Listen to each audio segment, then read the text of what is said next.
ان کو دیکھیے، امام فرماتے ہیں رنجیدہ کے سامنے خوشی کا اظہار بے ادبی ہے۔ یہ تزکیہ نفس جس کی میں بات آپ سے بھی کر رہا تھا، خاص طور پر اس کانٹیکس میں آپ دیکھیں کہ ایک شخص ہے، وہ آپ کے سامنے آپ کو نظر آ رہا ہے رنجیدہ ہے، کسی مشکل کا شکار ہے، کسی پریشانی کا شکار ہے۔ ہر چیز کا ایک موقع اور محل ہوتا ہے۔ اب اگر اس کے سامنے خوشی کا اظہار کیا جائے، مثلا اس کے بیٹے کا انتقال ہو گیا اور آپ اس کے سامنے کہہ رہے ہیں کہ میرا بیٹا جو ہے وہ انعام میں فرسٹ لے کر آیا ہے، یہ بہت ہی نامناسب ہوگا کہ بے ادبی ہے، یہ خلاف ورزی ہے اس تہذیب کی کہ جو آل محمد کسی معاشرے کے اندر دیکھنا چاہتے ہیں۔ تم اس وقت اپنی خوشی کو چھپاؤ تاکہ اس کا زخم زیادہ گہرا نہ ہو جائے، اور تم کیوں ایسا کوئی کام کرتے ہو کہ جس کی وجہ سے خدا نہ کرے اس کے دل میں تمہارے لیے حسد پیدا ہو جائے۔ نہ کرو ایسا کام۔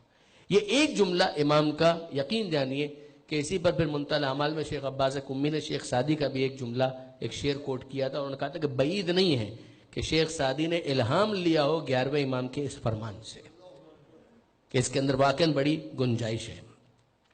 پھر اس کے بعد امام فرماتے ہیں کسی کا احترام اس طرح نہ کرو کہ وہ زحمت محسوس کرے۔ کیا احترام نہ کرے؟ نہیں، احترام کرو، جو قابل احترام ہو اس کا احترام کرو، یہ اچھی بات ہے، مگر احترام اس طرح سے نہ کرو کہ خود وہ کہ جس کا احترام کیا جا رہا ہے وہ زحمت میں مبتلا ہو جائے گا، یہ مت کرو۔ اب مثال کے طور پر فرض کیجئے کوئی 70 سال کے عالم دین ہیں جنہوں نے بڑی خدمت کی ہے، آپ کہیں کہ مولانا آپ بس ایئرپورٹ پہ اتریں اور اس کے بعد نشتر پاک تک ہم آپ کو جلوس کی صورت میں پیدل لے کر جائیں گے، تو آپ اطمینان رکھیے آپ کا احترام اس کا جلوس نکلوا دے گا، اس جلوس کے ساتھ ساتھ ان کا بھی جلوس ساتھ ساتھ ہو جائے گا۔ یہ احترام، نیت اچھی ہے مگر حکمت سے خالی ہے، اس کے اندر وزڈم نہیں ہے۔ امام کہتے ہیں کسی کا احترام اس طرح نہ کرو کہ وہ زحمت محسوس کرے۔ آپ جس مہمان کا اکرام کرنا چاہتے ہیں، احترام کرنا چاہتے ہیں، وہ ڈائبیٹک پیشنٹ ہے اور 6 طرح کے حلوے آپ نے اس کے سامنے لا کر رکھ دی، وہ ڈائبیٹک پیشنٹ ہے، آپ کا یہ 6 7 یا 70 حلوے بھی پیش کر دینا یہ آپ کے احترام کی غمازی کرتا ہے، مگر ان 6 میں سے اگر اس نے ہر ایک میں سے 2 نوالے لے لیے آپ کی محبت مروت کی وجہ سے، تو بعد میں اور بھی بہت کچھ ہو سکتا ہے۔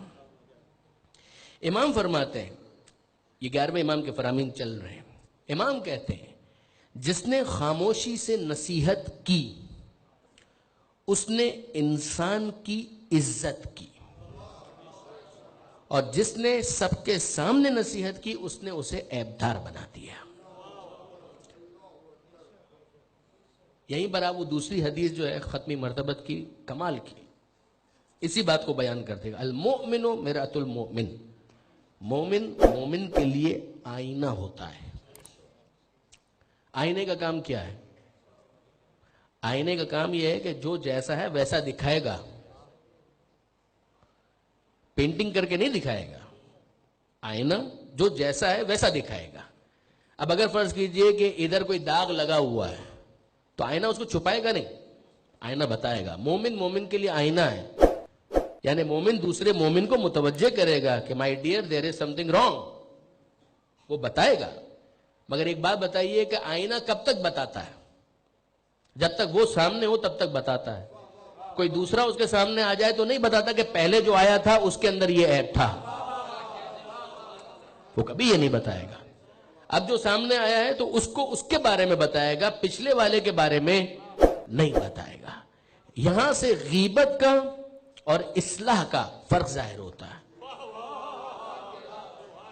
کہ اگر اصلاح کرنا ہے تو اس کو بتاؤ، اور اس طرح سے بتاؤ کہ اسی کو پتا چلے، نہ یہ کہ جنگ اخبار کے اندر اشتہار آ جائے اور جیو کے اوپر پٹیاں چلنا شروع ہو جائے، کہ یہ مت کرو۔ اگر تم واقعاً اس سے مخلص ہو تو اس کو بتاؤ، دنیا کو مت بتاؤ۔ دنیا کو بتا رہے ہو اس کا مطلب تم عیبدار بنا رہے ہو، اس کو بنا رہے ہو اس کا مطلب واقعاً تم ویل وشر ہو، خیر خواہ ہو، اس کی بہتری چاہتے ہو۔ آپ نے غور فرمایا برادران عزیز؟ فیملی پرابلم، سوشل پرابلم، دوستوں کے مسائل، ان سب کے اندر بعرض معذرت آپ نوٹ کیجئے گا کہ یہ ہے کہ اگر واقعاً آپ مخلص ہیں تو دوسروں کو کیوں بتا رہے ہیں؟ اس کو بتائیے کہ جس کا پرابلم ہے، وہ اپنی اصلاح کر لے گا اور دوسروں کے سامنے اس کا عیب بھی ظاہر نہیں ہو پائے گا۔ درود بھیجے گا محمد و آل محمد.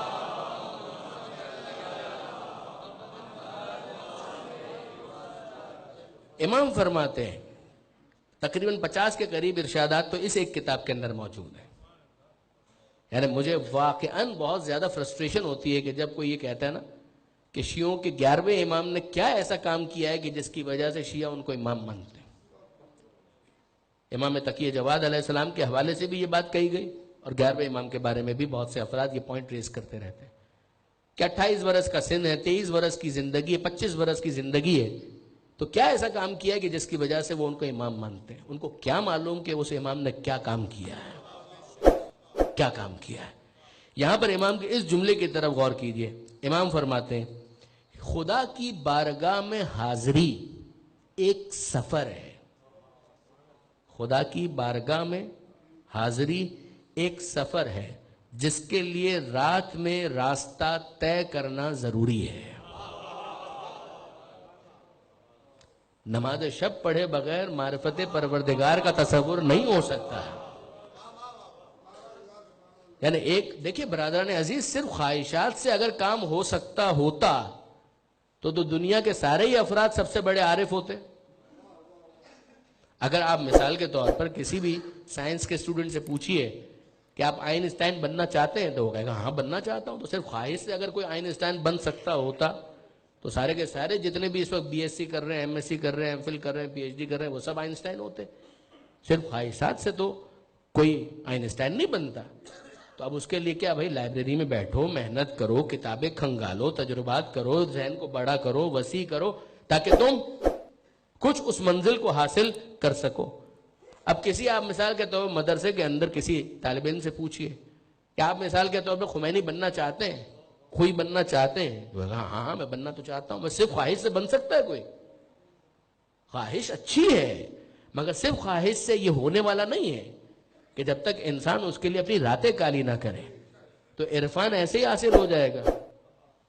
پروردگار عالم کی بارگاہ میں حاضری ایک سفر ہے جس کا راستہ رات میں طے ہوتا ہے کہ جہاں کوئی دیکھنے والا نہ ہو اور عاشق اور معشوق کی گفتگو ہو رہی ہو، انسان اپنے رب سے مناجات کر رہا ہو، کبھی سیرت امیر المومنین پر عمل کرتے ہوئے مولایا یا مولایا کی صدا بلند کر رہا ہو، کبھی وہ آئے قرآن کھولے اور رتل القرآن ترتیلا کا مصداق بن جائے. تو پھر اس کے بعد پروردگار عالم کی طرف سے عطا میں بخل نہیں ہے مگر انسان کو روٹ وہی لینا پڑے گا. اگر آپ یہاں سے لاہور جانا چاہتے ہیں تو لاہور کا روٹ لیجئے، اگر آپ یہاں سے لاڑکانہ جانا چاہتے ہیں تو لاڑکانہ کا روٹ لیجئے. جس جگہ آپ جانا چاہتے ہیں خواہش ہے مگر سفر کے لیے آپ کو روٹ کا انتخاب کرنا پڑے گا.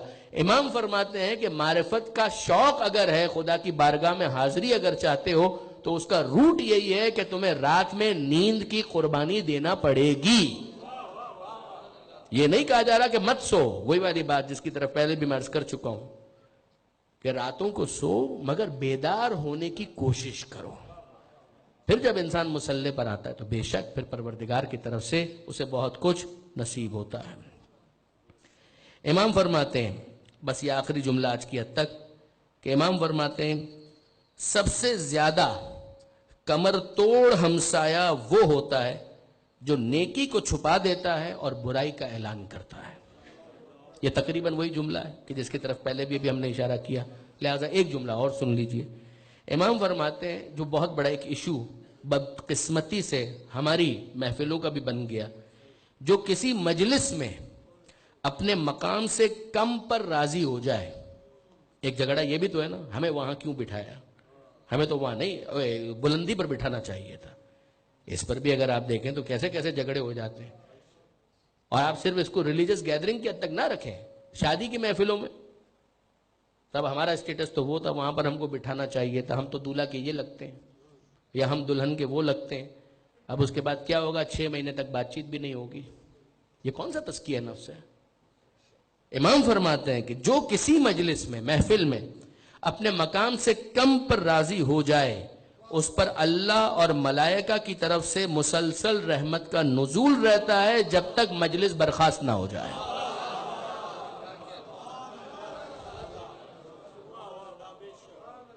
آپ نے غور فرمایا برادران عزیز، بڑے بڑے معاشرتی مسائل ان کا حل ہے ائمہ کے ان چھوٹے چھوٹے جملوں کے اندر.